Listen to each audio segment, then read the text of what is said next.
మా latest videos కోసం మా ఈ తెలుగు న్యూస్ ఛానల్ సబ్స్క్రైబ్ చేసి గంట సింబల్ యాక్టివేట్ చేసుకోండి. ఈ రోజే పుష్య పౌర్ణమి మరియు భోగి. ఈసారి భోగి పుష్య పౌర్ణమి తిథితో కలిసి వచ్చింది. ఈ రోజే గోదాదేవి కళ్యాణం జరిగింది కనుక ఈరోజు రాత్రి 12 లోపు ఈ కథను వింటే చాలు, ఈ వీడియో చూస్తే చాలు, అదృష్టం మీ తలుపు తట్టినట్లే. జన్మల పాపాలు పోతాయి, కోటి జన్మల పుణ్యం లభిస్తుంది, వద్దన్న ధనలాభం కలుగుతుంది, కష్టాలు సమస్యలు పోతాయి, అష్టైశ్వర్యాలు సిద్ధిస్తాయి. ఎంతో పుణ్యం చేసుకున్న వారే ఈరోజు ఈ కథలను వినగలుగుతారు. ఎవరైతే ఈరోజు ఈ కథలు వింటారో వారికి అన్ని శుభాలే జరుగుతాయి. భోగి రోజే గోదాదేవి కళ్యాణం జరిగింది. గోదా విష్ణు చిత్తుల వారి కుమార్తె. విష్ణు చిత్తుల వారు గరుక్మంతుని అంశగా శ్రీ విల్లి పుత్తూరులో జన్మించారు. ఈ శ్రీ విల్లి పుత్తూరు అంటే విష్ణువుకు చాలా ఇష్టం. విష్ణువుకు వైకుంఠం మీద విసుగు పుడితే వైకుంఠాన్ని వదిలి 2 ప్రదేశాలకు వస్తారు అని శాస్త్రాలలో చెప్పారు. ఆ ప్రదేశాలలో ఒకటి తిరుమల, రెండవది శ్రీ విల్లి పుత్తూరు. స్వామికి ఈ ప్రదేశం అంటే అంత ఇష్టం. ఈ ప్రదేశంలో విష్ణుచితుల వారు పుట్టారు. బ్రాహ్మణుల ఇంట ఈయన జన్మించాడు. ఈయనకు చిన్నప్పటి నుండి అపారమైన విష్ణు భక్తి.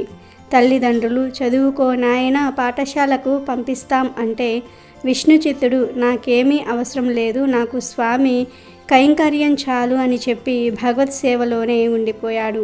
శ్రీ విల్లి పుత్తూరులో వటపత్ర సాయి ఆలయం ఉంది. ఆ ఆలయంలోని స్వామి సేవలో గడుపుతూ విష్ణుచిత్తుడు అలా ఉండిపోయాడు. పేద కుటుంబంలో పుట్టడం వలన పత్రాలతో పూలతో భగవంతుణ్ణి అర్చిద్దాం అనుకుని ఒక తోటలో తులసిమడి పువ్వుల వనం పెంచేవాడు. విష్ణుచిత్తుడు రోజు ఆ తోటలోని పూలతో ఆకులతో మాలలు చేసుకుంటూ స్వామికి కైంకర్యం చేసుకుంటూ ఉండేవాడు.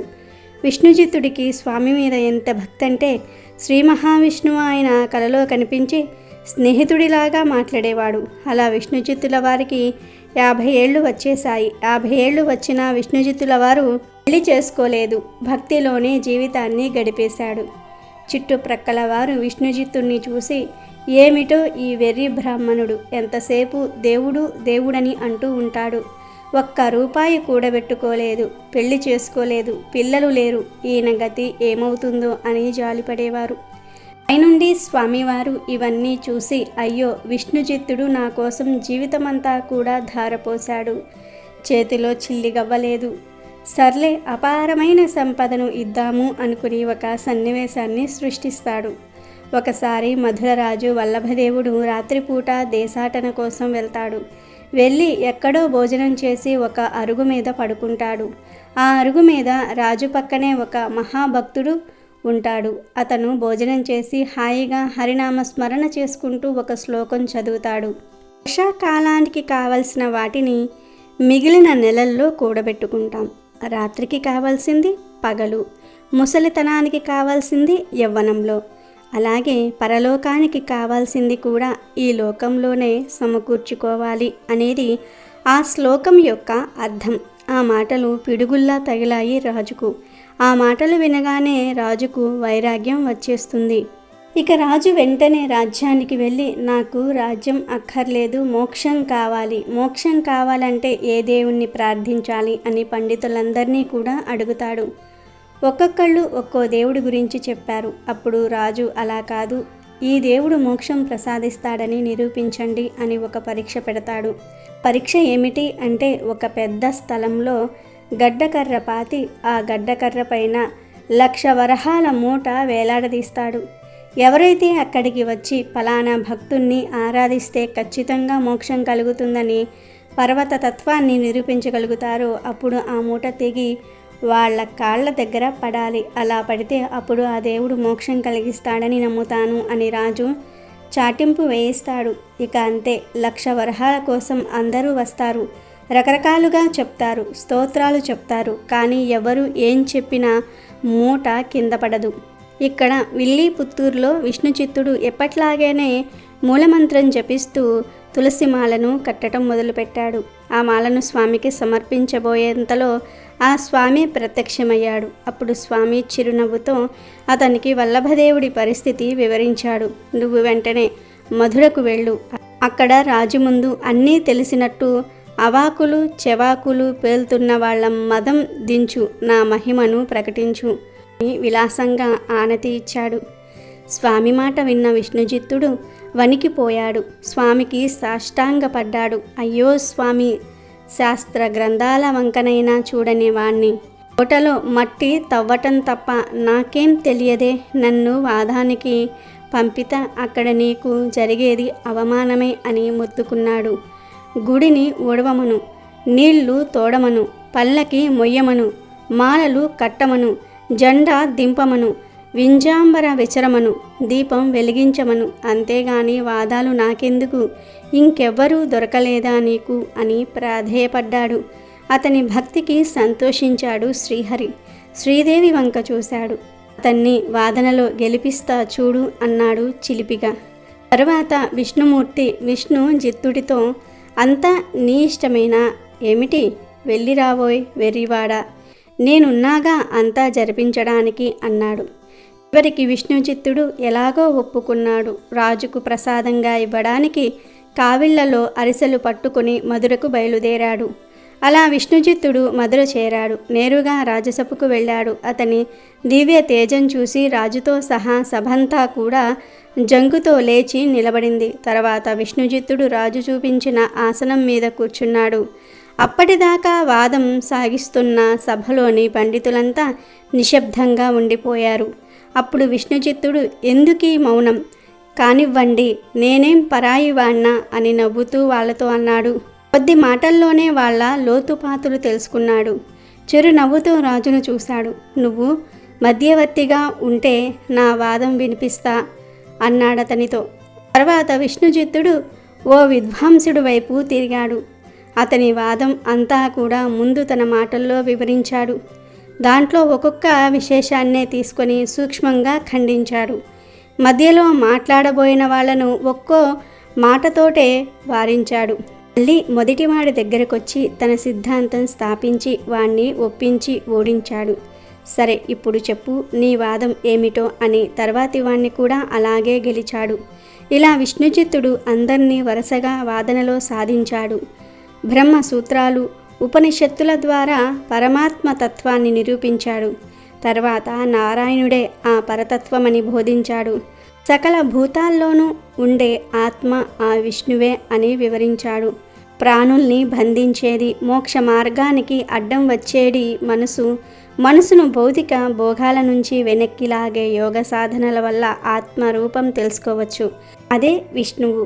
అన్ని రూపాల్లోనూ నిండి ఉన్న వాడతనే. అయితే అతని స్థూల రూపాన్ని ఎప్పుడూ ధ్యానించటం ద్వారా అతనిగా మారి ముక్తి పొందొచ్చు అంటూ ఒక కథ ద్వారా విశదంగా వివరించాడు విష్ణుచిత్తుడు.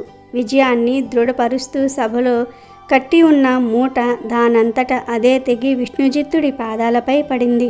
ఇక మహారాజు పొంగిపోయి ఆ వరహాల మూటను విష్ణుచిత్తుడికి ఇచ్చి సన్మానం చేసి ఏనుగు మీద ఎక్కించి వింజామరాలతో విసురుతూ ఆయనను వీధులలో ఊరేగిస్తారు. ఇంత గుర్తింపు వచ్చిన విష్ణుచిత్తుడికి కొంత కూడా గర్వం రాదు. ఇదంతా చూసిన నారాయణుడికి ముచ్చటేస్తుంది. ఆహా, మా విష్ణుచిత్తుడికి ఇంత సన్మానం జరుగుతుంది, చూడకపోతే ఎలా? భూమి మీద ఉన్న గరుక్మంతుడికి సన్మానం జరుగుతూ ఉంటే మనం చూడాలి కదా అని చెప్పి గరుక్మంతుడిని పిలిచి శ్రీదేవి భూదేవి సమేతంగా శ్రీవల్లి పుత్తూరు వీధుల్లోకి వస్తాడు. వచ్చి విష్ణుచిత్తుల వారితో చాలా సంతోషంగా విష్ణుచిత్త అని విష్ణుచిత్తుణ్ణి పొగుడుతాడు. అప్పుడు విష్ణుచిత్తుల వారు సంతోషంతో, స్వామి, ఇది నా పరాక్రమం కాదు, నేను ఎన్నడూ చదువుకోలేదు, కానీ మీరే నాకు విద్యను ఇచ్చారు. స్వామి, నా మీద ప్రేమతో ఇంతమంది జనంలోనికి వచ్చావా? నయన మనోహరమైన రూపం నీది, దిష్టి తగులుతోంది, నీకు దిష్టి తగలకూడదు అని ఆశీర్వదిస్తూ మంగళ శాసనం రాశాడు విష్ణుచిత్తుడు. అప్పుడు విష్ణుమూర్తి, విష్ణుచిత్త, ఏం భక్తయ్యా నీది, నన్నే ఆశీర్వదిస్తున్నావు నీవు. అందుకని ఇక మీదట నుండి నిన్ను పెరి అల్వార్ అంటే అల్వార్లందరిలోకి పెద్ద అల్వార్ అని పిలుస్తారు అని ఆశీర్వదించి వెళ్ళిపోతాడు. విష్ణుచిత్తుడు తర్వాత విల్లి పుత్తూరు వచ్చేస్తాడు. 1,00,000 వరహాలలో ఒక్క రూపాయిని కూడా ఉంచుకోకుండా వటపత్ర సాయి ఆలయానికి విరాళంగా ఇచ్చేస్తాడు. మళ్ళీ బుట్ట తీసుకొని తోటలోనికి వెళ్ళిపోతాడు. అలా విష్ణుజిత్తుల వారు ధనాన్ని విరాళంగా ఇచ్చేసి తనకు వచ్చిన పేరు ప్రతిష్టలను కూడా పట్టించుకోడు. స్వామివారు తనకు ఇచ్చిన విద్యతో తిరుమలి రాశాడు. ఇదంతా చూసిన విష్ణుమూర్తి విష్ణుజిత్తుడు ఎంత వెర్రి భక్తి కలవాడు, డబ్బు ఇస్తే నా ఆలయానికి విరాళంగా ఇచ్చేశాడు, పేరు ప్రతిష్టలు ఇచ్చినా పట్టించుకోలేదు, విద్య ఇచ్చాను, ఆ విద్యను కూడా నా కోసమే ఖర్చు పెడుతూ ఉన్నాడు, పెళ్ళి లేదు, పిల్లలు లేరు, తన జీవితం అంతటిని నా కోసమే ఖర్చు పెడుతూ ఉన్నాడు, వీడికి ఏమివ్వను అని కరిగిపోతాడు. ఇలా ఆలోచించి నన్ను నేను విష్ణుజిత్తుడికి సమర్పించుకుంటాను అని భూదేవి వైపు చూస్తాడు. అప్పుడు భూదేవి నవ్వి, నాకు అర్థమయ్యింది స్వామి, ఏ తులసి మొక్కల్లో అయితే అతని జీవితం అంతటిని సమర్పించుకున్నాడో ఆ తులసి మొక్కలోనే కైవల్యాన్ని ఇవ్వబోతూ ఉన్నాను, ఇక నేనే భూమి మీదకి వెళ్తాను అని భూదేవి భూమి మీదకి దిగివస్తుంది. ఆమె నిజంగా తోటలో జన్మిస్తుంది. ఒక్కసారి విష్ణుజిత్తుడు తోటలో పాదులు తీస్తూ ఉండగా ఒక పాప కనిపిస్తుంది. ఆవిడే భూదేవి అంశతో జన్మించిన ఆండాల్ దేవి. గోదాదేవి భూదేవి అంశగా అయోనిజగా జన్మించింది. ఇక ఇలా బిడ్డ దొరకటంతో విష్ణుజిత్తుడు ఎంతో ఆనందపడిపోతాడు. ఎందుకంటే ఆయన జీవితంలో ఏ మాధుర్యాన్ని చూడలేదు. ఎప్పుడూ భక్తి భక్తి అని పెళ్లి కూడా చేసుకోకుండా మిగిలిపోయిన అతనికి కూతురు దొరికేసరికి చాలా మురిసిపోతాడు విష్ణుజిత్తుడు. అలా గోదాదేవిని విష్ణుజిత్తుడు అల్లారు ముద్దుగా పెంచుతాడు. చిన్నప్పటి నుండి గోదాదేవికి కూడా విష్ణుభక్తి అలవడుతుంది. యుక్త వయసు వచ్చేసరికి ఆ భక్తి కాస్త ప్రేమగా మారుతుంది. దాంతో గోదాదేవిలో కృష్ణున్నే ఎలా అయినా సరే భర్తగా పొందాలనే ఆరాటం మొదలవుతుంది. అంతేకాదు, శంఖం వంటి మెడతో గోదాదేవి అపురూప సౌందర్యంతో అలరారుతూ ఇరుగు పొరుగుల్లో ఉన్న భక్తుల ఇళ్లల్లో పాడే శ్రీలక్ష్మి కళ్యాణపు పాటలన్నీ శ్రద్ధగా వింటూ ఉండేది. శ్రీ మహావిష్ణువు గుణగణాలను ఆలకించి పూర్వజన్మ సంస్కారంతో ఆ దేవదేవుణ్ణి చేరాలనే బుద్ధి ఆమెకు కలిగింది. విష్ణుమూర్తి అవతార కథల అమృతాన్ని గ్రోలుతూ ఆ లీలలను అనుకరిస్తూ ఆనందించేది. విష్ణుజిత్తుడు విష్ణు పురాణానికి వ్యాఖ్యానం రచిస్తూ పొద్దు గడిపేవాడు.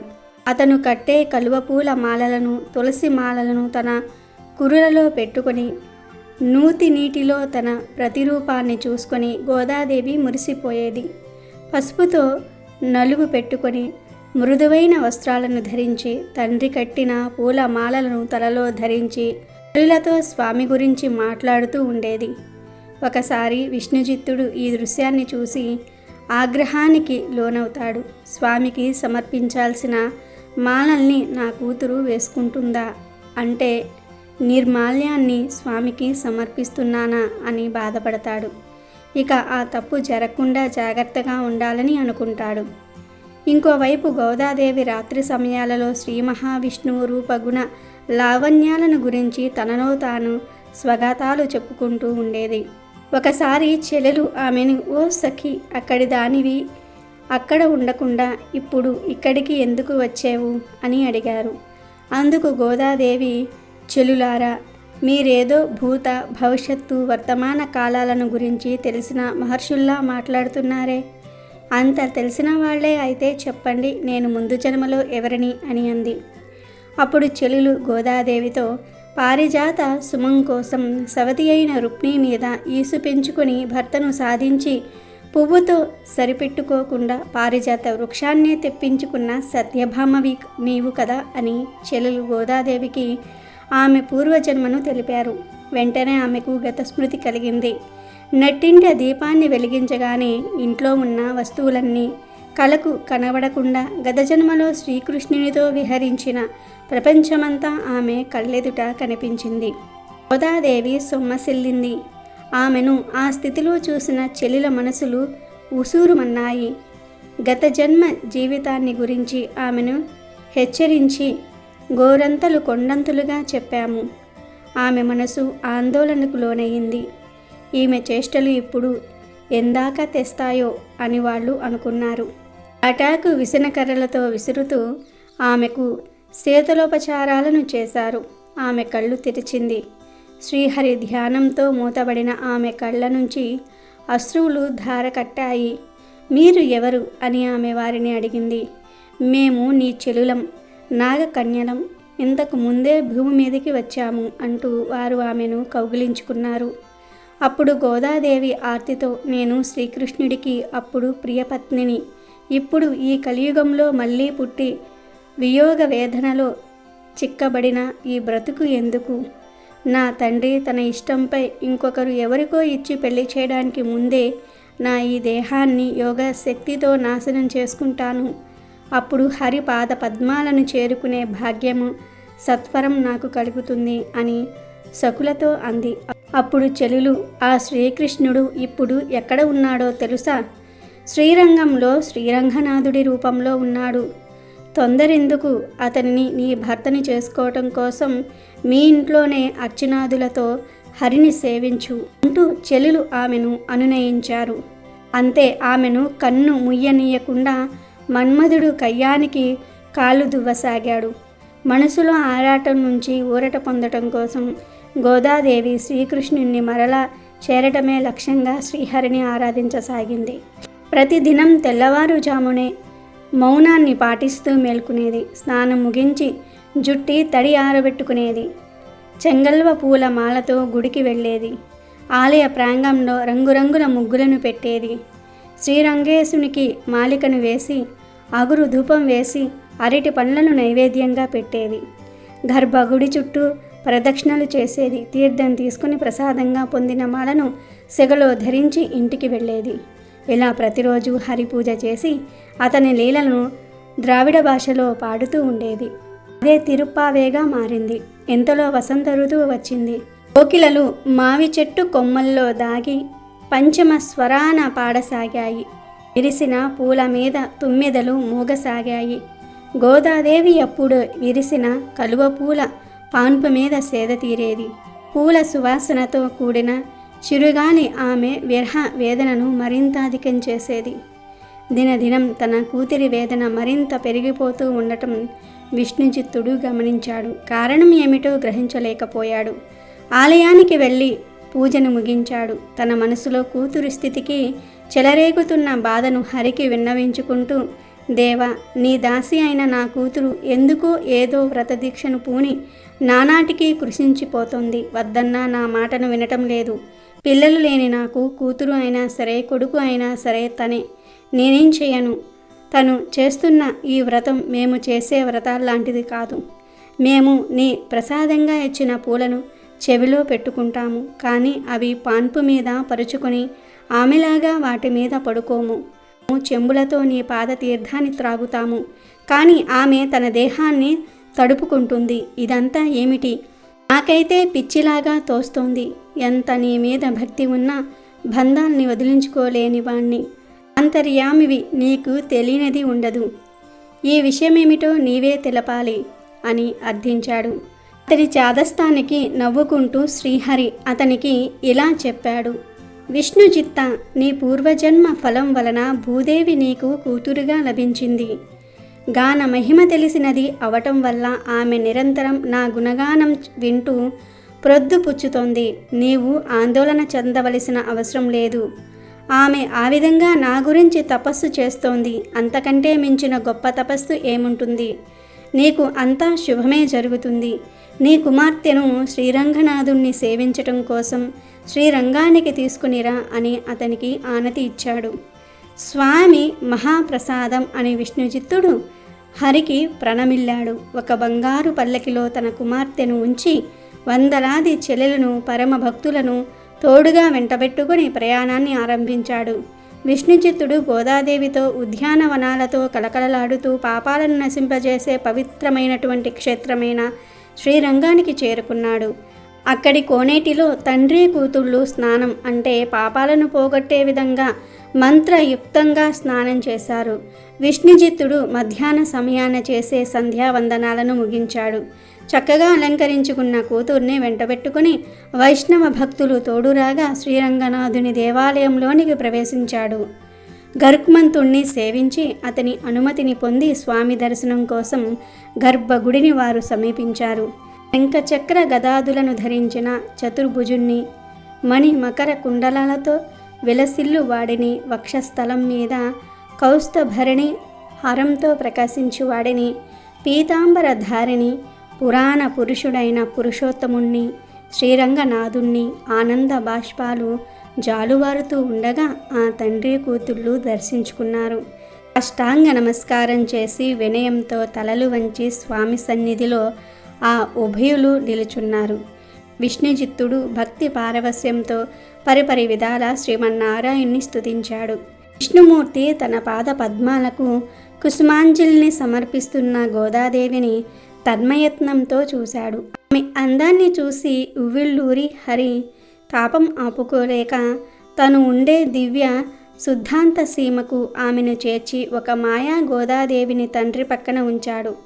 మాయకు సంబంధించిన దివ్య వల్ల రూపొందిన గోదాదేవి దేవాలయం నుంచి బయటకు అందరితో పాటుగా వచ్చి పల్లెకిలో ఎక్కి కూర్చున్నది. ఆమె మార్గమధ్యలోనే మటుమాయమైపోయింది. విష్ణుచిత్తుడు స్వామిని చూసిన పారవస్యం నుంచి ఇంకా తేరుకోలేదు. పూజారులు ఇచ్చిన తీర్థ ప్రసాదాలను స్వీకరించి గుడి బయటికి వచ్చి వీడిదికి చేరిన విష్ణుచిత్తుడు ఇంటి తలుపులు తీశాడు. అప్పుడు అతనికి కూతురు గుర్తుకు వచ్చింది. పల్లకి తలుపులు తీసి చూశాడు. కూతురు పల్లకిలో లేకపోయేసరికి విష్ణుచిత్తుడు తెగ గాబరా పడిపోయాడు. స్వామి తన కూతురుని అపహరించాడని ఆవేశపడ్డాడు. మళ్ళీ వేగంగా దేవాలయానికి వచ్చాడు.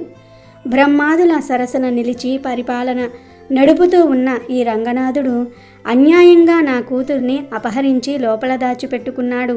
ఓ దేవా, బ్రాహ్మణుడినైన నన్ను దోచుకొని బాధ పెట్టడం నీకు సబబా? అంత ముచ్చటైతే నా కూతుర్ని పెళ్లి చేసుకోవాల్సింది గాని ఇలా ఎత్తుకెళ్తావా?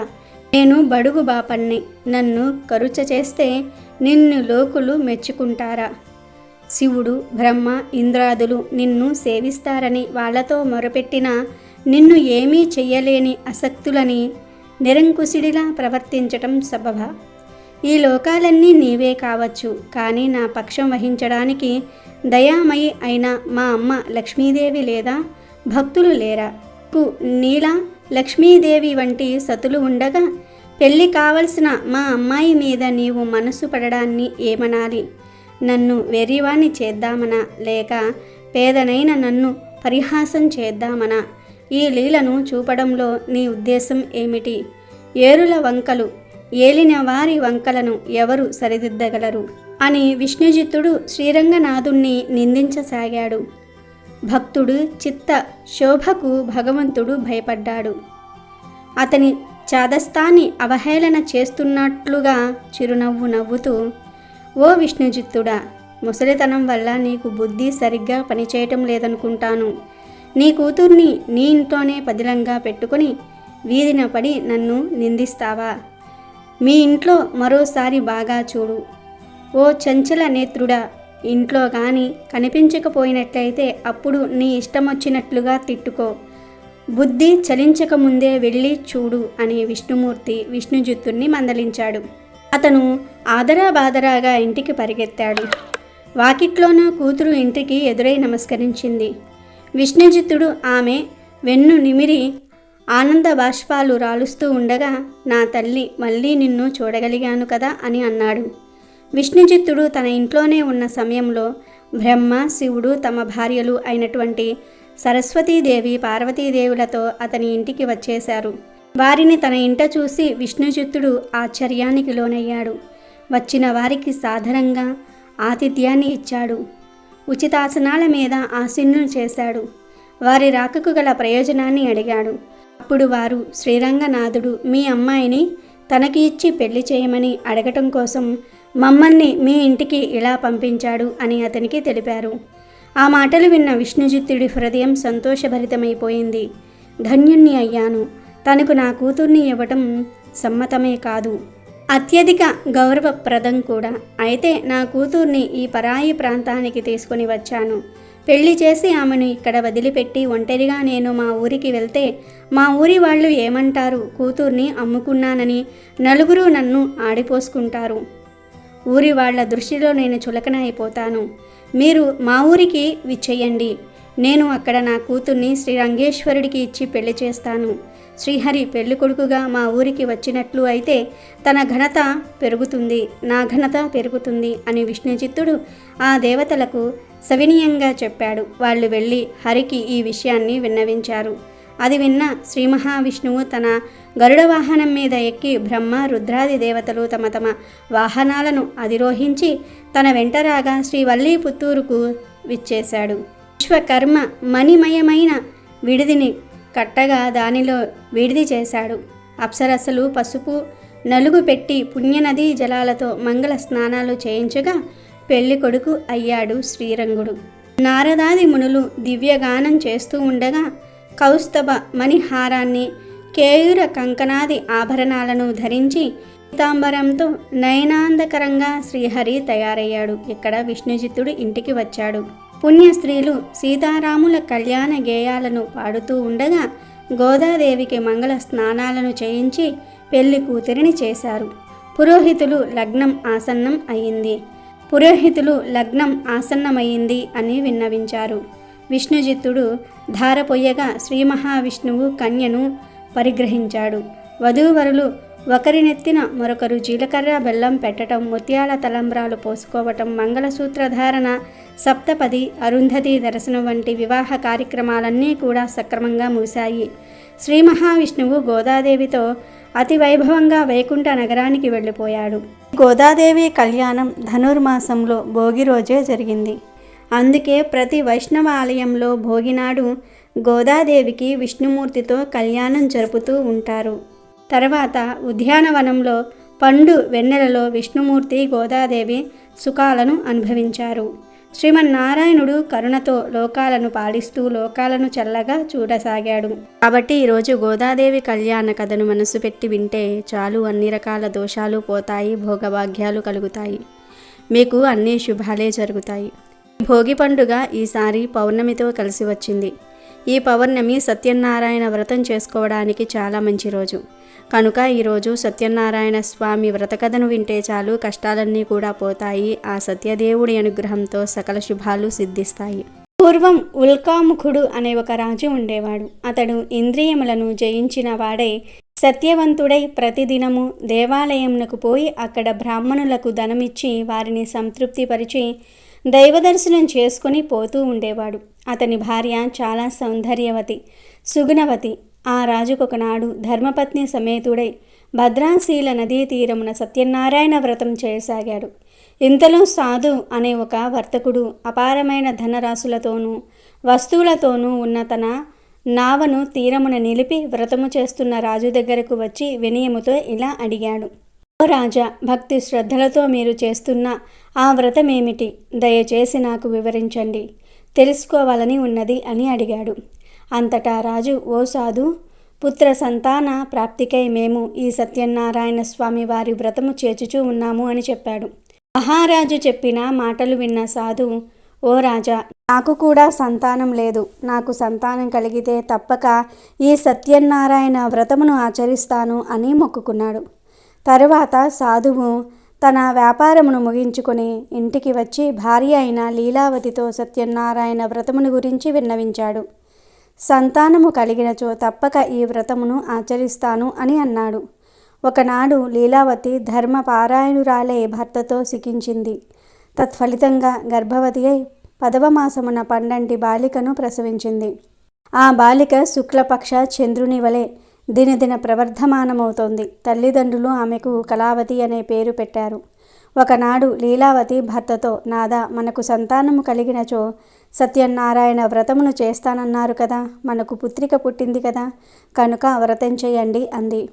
దానికి ఆ వర్తకుడు, లీలావతి మన అమ్మాయి వివాహ సమయంలో తప్పక వ్రతం చేద్దామని భార్యను సమాధానపరిచి వ్యాపారం పని మీద నగరానికి పోయాడు. అలా కళావతి కన్నతండ్రి ఇంట పెరుగుతూ యుక్త వయసుకు చేరుకున్నది. అది గమనించి సాధు తన సహచరులతో కలిసి ఆలోచించి వరుడిని వెతకడానికి దూతను పంపాడు. ఆ దూత కాంచనా నగరానికి పోయి అక్కడొక చక్కని యోగ్యుడైన వర్తకుని కుమారుణ్ణి చూసి వెంట తోలుకుని వచ్చాడు. అందగాడైన ఆ వైశాల్య బాలుడిని చూసిన సాధు తన కుమార్తెకు ఇచ్చి విధి విధానమున పెండ్లి చేసినాడు. పుత్రిక వివాహానందంలో పడిన ఆ సాధువు పెండ్లి వేడుకలలో పడి సత్యనారాయణ వ్రతమును మరిచాడు. దాంతో స్వామికి ఆగ్రహం వచ్చింది. తర్వాత కొంతకాలానికి వ్యాపార దక్షత గల సాధువు వ్యాపార నిమిత్తమై తన అల్లుడితో సహా బయలుదేరి సముద్ర తీరమున ఉన్న రత్నసానుపురం అనే నగరానికి బయలుదేరాడు. ఆ పురమున చంద్రకేతుడనే మహారాజు పరిపాలించుచూ ఉండేవాడు. కోపించిన సత్యనారాయణ స్వామి వ్రత ప్రతిజ్ఞను మరిచిపోయిన సాధును శపించపూనుకున్నాడు. వ్రతము చేస్తానని మరిచిన సాధును స్వామివారు అత్యంత దారుణము కాఠిన్యత గల దుఃఖం అతనికి కలుగుగాక అని శపించాడు. పాప ప్రభావం వలన ఆనాడే రాజుగారి ధనాగారంలోనికి కొందరు దొంగలు ప్రవేశించి ధనమును అపహరించి రాజభటులు వెంట తరుముతూ ఉండగా సాధువు వర్తకులు ఉన్న వైపుకు పరిగెత్తారు. రాజభటులను చూసిన దొంగలు భయపడి ఆ ధనమును సాధువు వర్తకులు ఉన్న చోట పాడవేసి పారిపోయారు. రాజభటులు వచ్చి వర్తకుల వద్దనున్న రాజా ధనమును చూసి ఆ వర్తకులే దొంగలనుకుని నిశ్చయించుకున్న వారే సాధువును అల్లుడిని బంధించి రాజు వద్దకు తీసుకుని పోయారు. ధనముతో పాటు దొంగలను కూడా పట్టు తీసుకుని వచ్చాము, విచారించి శిక్షించండి అని సంతోషంతో భటులు రాజుతో చెప్పారు. అంతటా రాజు విచారణ అవసరం లేదు అంటూ వీరిని చెరసాలలో బంధించండి అన్నాడు. దాంతో భటులు ఇద్దరు వర్తకులను కారాగారమున బంధించారు. మేము దొంగతనం చేయలేదని వర్తకులెంత మొత్తుకున్నా సత్యదేవుని మాయ చేత వారినెవ్వరూ కూడా పట్టించుకోలేదు.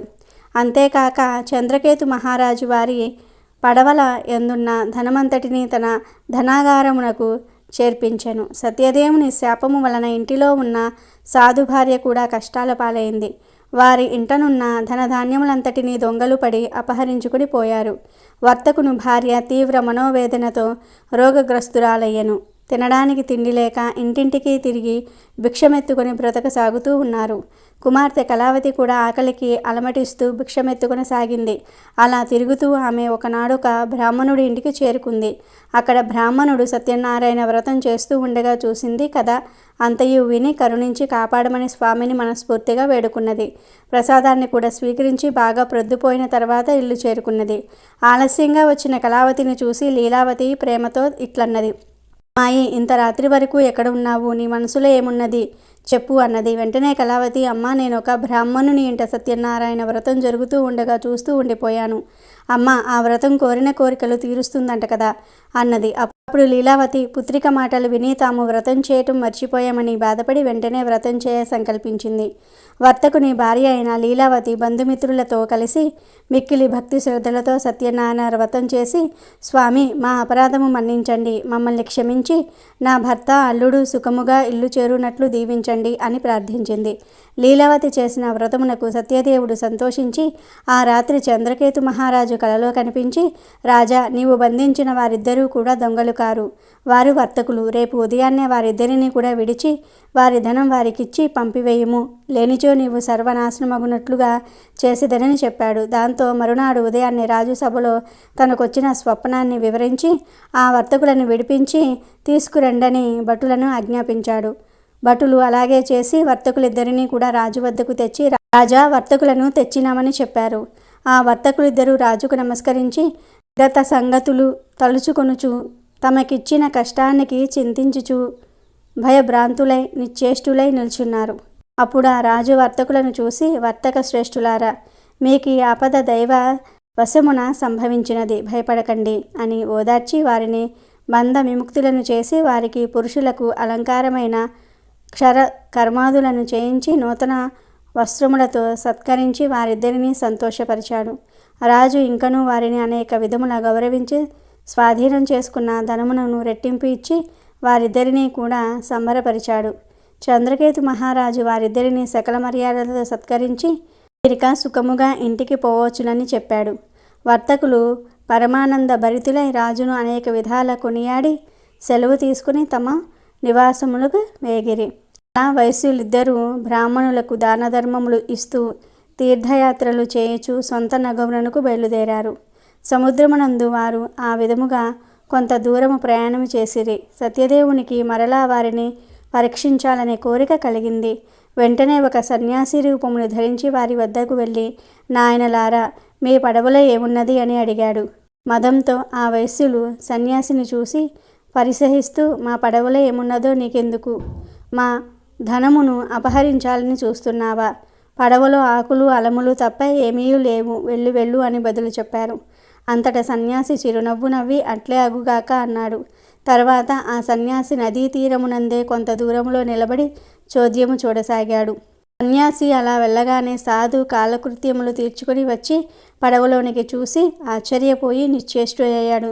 దుఃఖముతో మూర్ఛిల్లాడు. తెలివి వచ్చిన తర్వాత తమ ధనధాన్య సంపదలన్నీ కూడా ఏమైపోయినావో అని విలపించసాగాడు. అంతటా అల్లుడు మామను చూసి, మామయ్య, ఏడవటం వలన ప్రయోజనమేమి? సాధు గుణాత్ముడైన సన్యాసిని పరిహరించినందువలనే మనకి దుస్థితి వాటిల్లింది. సన్యాసి కోపం వలనే సర్వస్వం కోల్పోయాము గనుక ఆయననే వేడుకుందాం, ఆయనే శరణు కోరుకుందాం, మనల్ని తప్పక కరుణిస్తాడు, మన కోరికలు నెరవేరగలవు అన్నాడు. అల్లుని మాటలను ఆలకించిన సాధువు పరుగుపరుగున ఆ సన్యాసి వద్దకు వెళ్ళి మనసారా నమస్కరించి వినయముతో, స్వామి, జ్ఞాన శూన్యుడై మిమ్ములను పరిహాసించాను, నా తప్పును మన్నించండి, క్షమించి మాపై దయ చూపించండి అని పరిపరి విధాలుగా ప్రార్థించాడు. బోరుని విలపించాడు. అంతటా ఆ సన్యాసి, ఓయి, నా వ్రతము చేసేదనని చెప్పి మరిచిపోవుట భావ్యమా? దుష్ట బుద్ధితో ఉన్న నీకు కన్ను విప్పు కలిగించాలనే నేను శాపము ఇచ్చాను. నా శాపం వలనే నీకు ఈ దుస్థితి సంభవించింది. ఇప్పటికైనా తెలుసుకుంటివా అన్నాడు. అంతటా సాధు, స్వామి పుండరీకాక్ష, లోకమంతయు నీ మాయ మోహమున పడి కొట్టుమిట్టాడుచున్నది. బ్రహ్మాది దేవతలే నీ మాయను కానలేకున్నారు, నిన్ను తెలుసుకోలేకున్నారు. మానవ మాతృడను నేనంత వాడను తండ్రి, నీ మాయలో చిక్కుకున్న సూక్ష్మ అజ్ఞానిని, నీ అనుగ్రహమునకు దూరమే తప్పించుచున్న అభాగ్యుడను. నిన్ను తలుచుకునుట నా తరమా స్వామి, నా అపరాధమును మన్నింపుము. ఇక మీదట నిన్నెప్పుడూ మరువక పూజించెదను.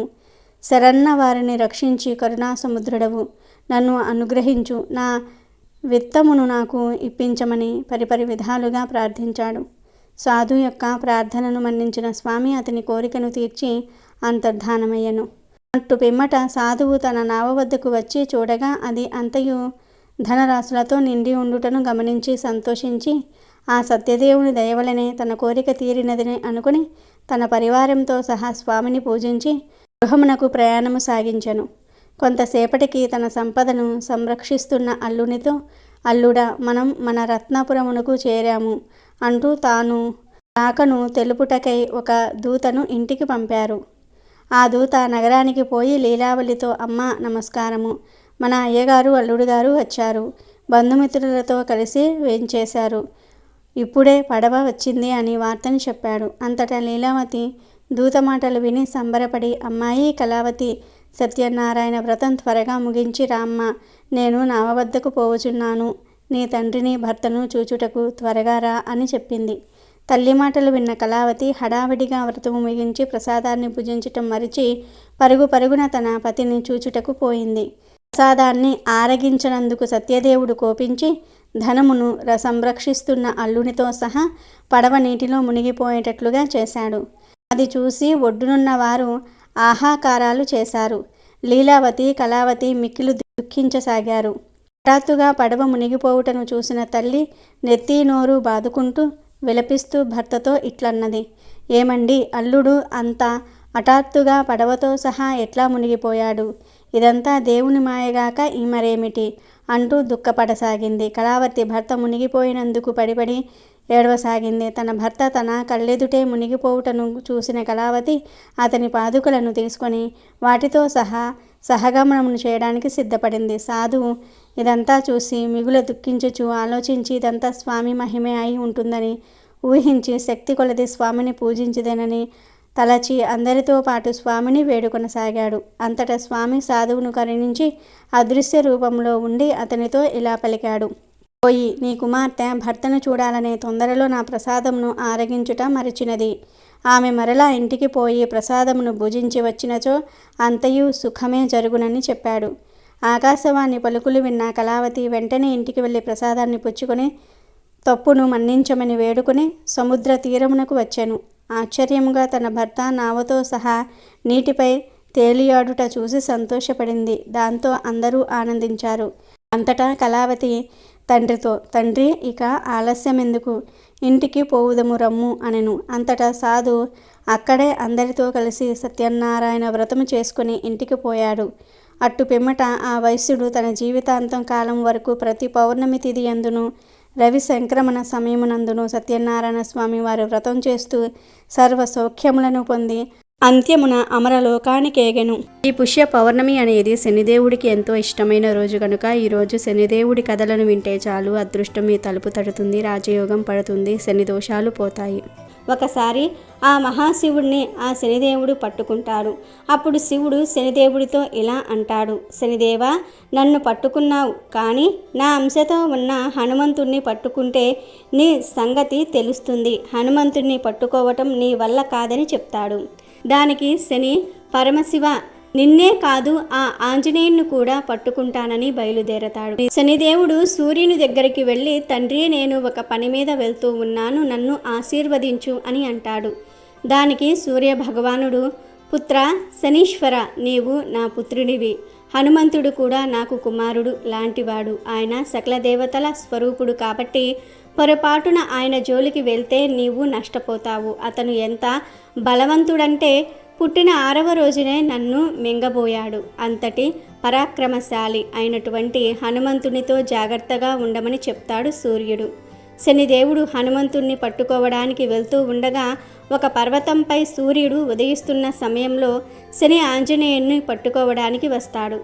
ఆ సమయంలో హనుమంతుడు రామనామం స్మరిస్తూ ఉండగా శని హనుమంతుని దగ్గరకు వచ్చాడు. వచ్చి, హనుమంతా, నేను నీ నెత్తి మీద 7.5 సంవత్సరాలు కూర్చుంటాను అని అడిగినప్పుడు దానికి హనుమంతుడు, నేను ముసలివాడిని అయిపోయాను, నాకు శక్తి లేదు, నన్ను పట్టుకోవడానికి ఎందుకు వచ్చావు అని అడుగుతాడు. దానికి శని, నేను శివుడితో నిన్ను పట్టుకుంటానని చెప్పాను, నేను శనిగ్రహాన్ని, నిన్ను పట్టుకుంటే నీవు భ్రష్టుడవు అవుతావు అని అంటూ శని హనుమంతుణ్ణి భుజాలపైకి ఎక్కి తన ప్రభావం చూపే ప్రయత్నం చేయగా ఆంజనేయుడు అమాంతం తన బాహుబలంతో శనీశ్వరుని నిలిపివేస్తాడు.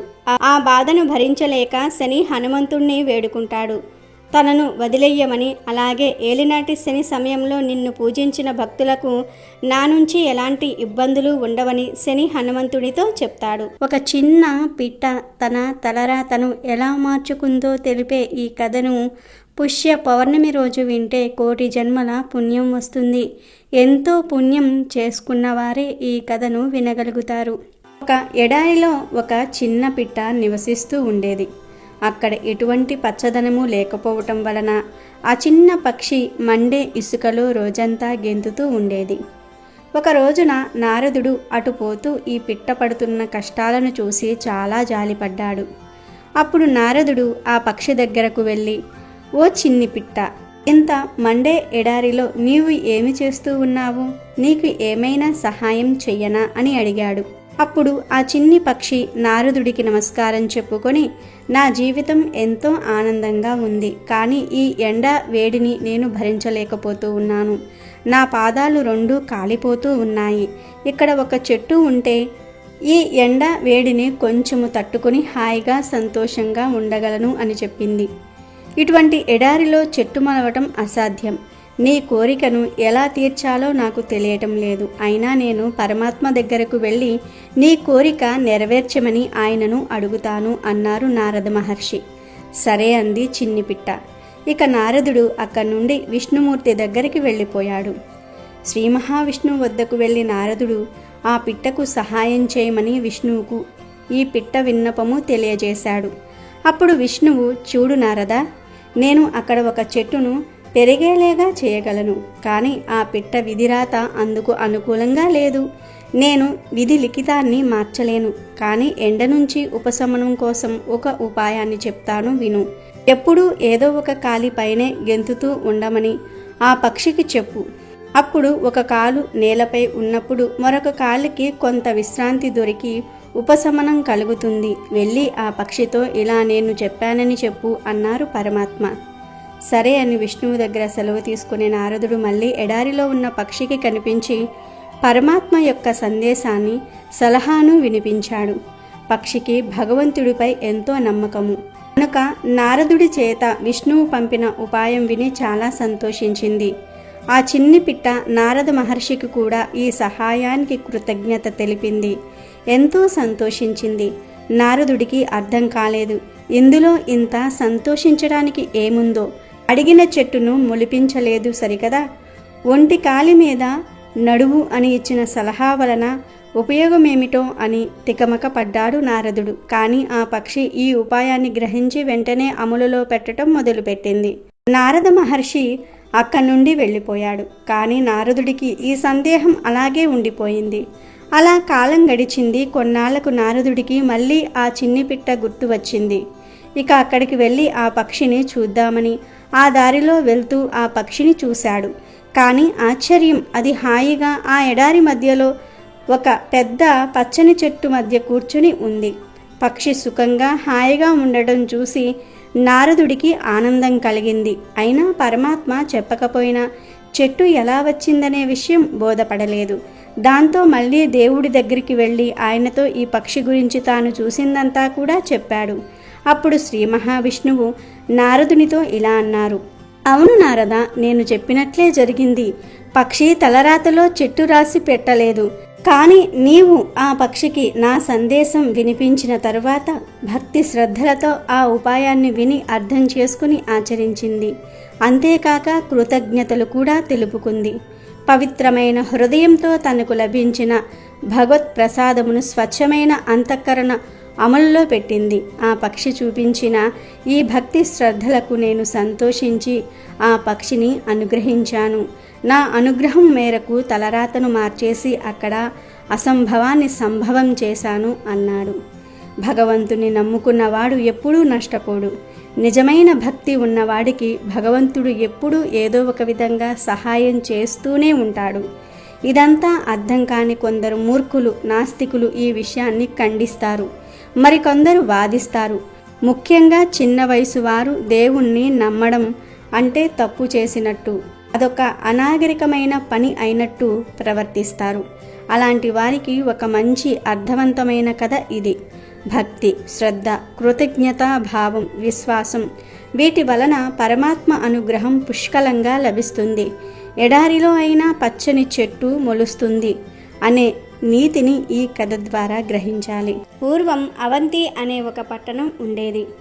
ఆ పట్టణంలో నంది అనే పేరు గల శివభక్తుడు ఉండేవాడు. అతను చాలా ధనవంతుడు. ఇతను ధనధాన్యాలను భోగభాగ్యాలను కలిగి ఉన్నప్పటికీ గర్వించకుండా ఎంతో భక్తి శ్రద్ధలతో నిత్యం శివ ఆరాధన చేసేవాడు. ఆ పట్టణానికి తూర్పు దిక్కున ఒక అడవి ఉండేది. ఆ అడవిలో ఒక శివలింగం వెలసింది. అది తెలుసుకున్న నంది అనే శివభక్తుడు అక్కడ గుడి కట్టాలని నిర్ణయించుకున్నాడు. అతడు శివభక్తుడు కాబట్టి తన దగ్గర ఉన్న ధనంతో అక్కడ గుడి కట్టాలని నిర్ణయించుకున్నాడు. ఎవరి సహాయం తీసుకోకుండానే అక్కడ దేవాలయాన్ని నిర్మించాడు.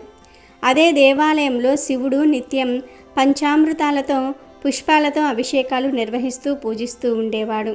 ఇలా కొద్ది కాలం గడిచిపోయింది. ఈ విధంగా నంది నిత్యము కూడా ఆ గుడిలో శివలింగానికి పూజను చేస్తూ ఉండేవాడు. ఇలా ఉండగా ఒకరోజు ఆ పట్టణానికి దగ్గరలో ఉన్న గ్రామంలో నివసించే వేటగాడు తన కుల వృత్తి ప్రకారంగా జంతువులను, పక్షులను వేటాడడానికి బయలుదేరాడు. అలా బయలుదేరి వెళ్తూ ఆ అడవిలోనికి ప్రవేశించాడు. అలా అడవిలో తిరుగుతూ అలసిపోయి ఇంటికి వెళ్ళే మార్గంలో అడవిలో ఉన్న శివాలయాన్ని చూశాడు. వెంటనే ఆ వేటగాడు ఆ శివాలయంలోనికి ప్రవేశించాడు. అక్కడ గుడిలోకి వెళ్ళి ఆ శివలింగాన్ని చూసిన వెంటనే వేటగాడికి ఏదో తెలియని భక్తిభావం కలిగింది. శివుణ్ణి పూజించడానికి ఆ అడవిలో అతనికి ఏమీ దొరకలేదు. అలా తిరుగుతూ ఉండగా ఒక సరస్సు అతనికి కనిపించింది. వెంటనే అతను నోటితో నీళ్లను తీసుకొని అక్కడ ఉన్న మారేడు ఆకులను కొన్నిటిని తీసుకుని ఆలయంలోనికి ప్రవేశించాడు. నంది అనే శివభక్తుడు శివలింగానికి పూజ చేసినందున ఆ శివలింగంపై ఉన్న పుష్పాలను తీసి పారవేసి తాను నోటితే తెచ్చిన నీటితో శివుణ్ణి అభిషేకించి మారేడు దళాలతో శివలింగాన్ని పూజించాడు. అంతేకాకుండా తాను వేటాడిన పక్షి మాంసాన్ని శివుడికి నివేదించి ప్రదక్షిణలు చేసి శివుణ్ణి నమస్కరించుకుని తన నివాసానికి తిరిగి వెళ్ళాడు. మరుసటి రోజు నంది శివలింగానికి పూజ చేయడానికి ఆ అడవిలోని గుడి దగ్గరకు వచ్చాడు. పూజ చేయడానికి తనతో పాటు ఒక బ్రాహ్మణుడిని కూడా తీసుకుని వచ్చాడు. వారిద్దరూ కూడా ఆలయంలోనికి ప్రవేశించగా అంతా అపరిశుభ్రంగా ఉంటుంది. ఇలా ఎవరు చేశారని నంది బాధపడి ఆ స్థలాన్ని శుభ్రం చేసి పూజను ముగించుకుని తన గృహానికి వెళ్తాడు. నంది వెళ్ళిన కొంతసేపటి తర్వాత కిరాతుడు అనే వేటగాడు ఆలయంలోనికి వచ్చి ఇంతకు ముందులాగా శివుణ్ణి పూజించి తన గృహానికి వెళ్ళిపోతాడు. మరుసటి రోజు నంది ఆలయానికి వచ్చేసరికి ఆలయమంతా కూడా అపరిశుభ్రంగా ఉండటం చూసి బాధపడి బ్రాహ్మణునితో చర్చిస్తాడు. ఆలయాన్ని ఎవరో పాడు చేస్తూ ఉన్నారని తెలుసుకుని గుడిలో ఉన్న శివలింగాన్ని నంది నెత్తిన పెట్టుకుని తన గృహానికి తీసుకుని వెళ్ళి తన ఇంట్లోనే శివుణ్ణి పూజించటం మొదలు పెడతాడు. శివలింగాన్ని తీసుకుని వెళ్ళినంత మాత్రాన ఆ పరమేశ్వరుడు ఆలయంలో లేకుండా పోతాడా? ఎప్పటిలాగానే వేటగాడు శివారాధన చేయడానికి గుడికి వెళ్తాడు. కానీ అతను గుడిలోనికి వెళ్ళి చూసేసరికి అక్కడ శివలింగం కనిపించకపోవడంతో కిరాతుడు విచారపడ్డాడు. అలా విచారిస్తూ ఉండగా ఒక ఆలోచన చేశాడు. స్వామి, నేను నీ కుమారుడు లాంటి వాడిని. నిన్ను ఎలా పూజించాలో నాకు తెలియదు. రత్నములతో పూజించడానికి నేను పేదవాడిని. పువ్వులతో పూజించడానికి నా దగ్గర పువ్వులు లేవు. నా హృదయాన్ని నీకు అర్పించి పూజను చేస్తాను.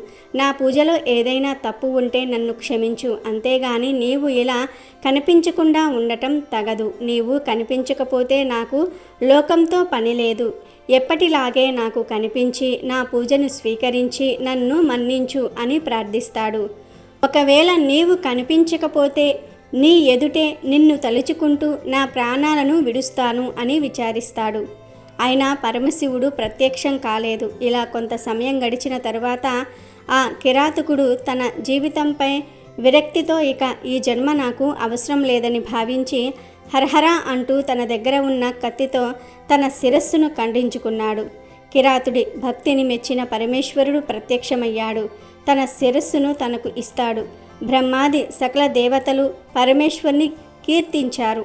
నారదుడు శివగీతం పాడుతూ నృత్యం చేస్తూ వచ్చాడు. ఈ విధంగా ప్రకృతి అంతా కూడా ఎంతో రమణీయంగా సంతోషించింది.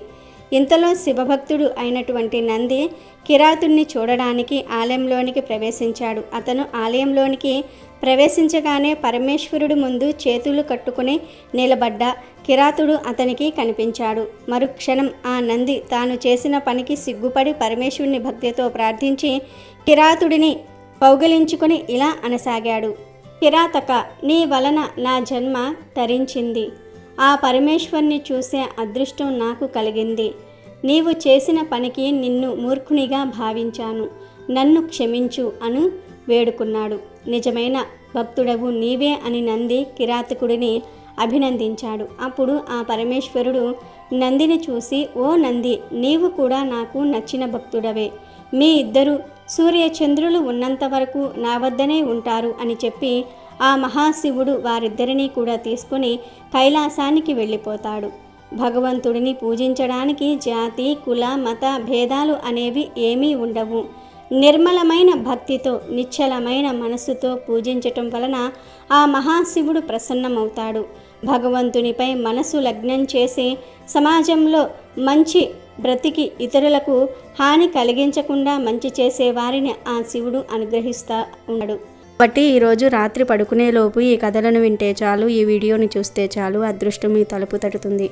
జన్మల పాపాలు పోతాయి, కోటి జన్మల పుణ్యం లభిస్తుంది. వద్దన్న ధనలాభం కలుగుతుంది. కష్టాలు సమస్యలు పోతాయి, అష్టైశ్వర్యాలు సిద్ధిస్తాయి. ఎంతో పుణ్యం చేసుకున్న వారే ఈరోజు ఈ కథలను వినగలుగుతారు. ఎవరైతే ఈరోజు ఈ కథలు వింటారో వారికి అన్ని శుభాలే జరుగుతాయి. వీడియో నచ్చితే లైక్ చేయండి, షేర్ చేయండి, బట్ సబ్స్క్రైబ్ చేసుకోవడం మర్చిపోవద్దు.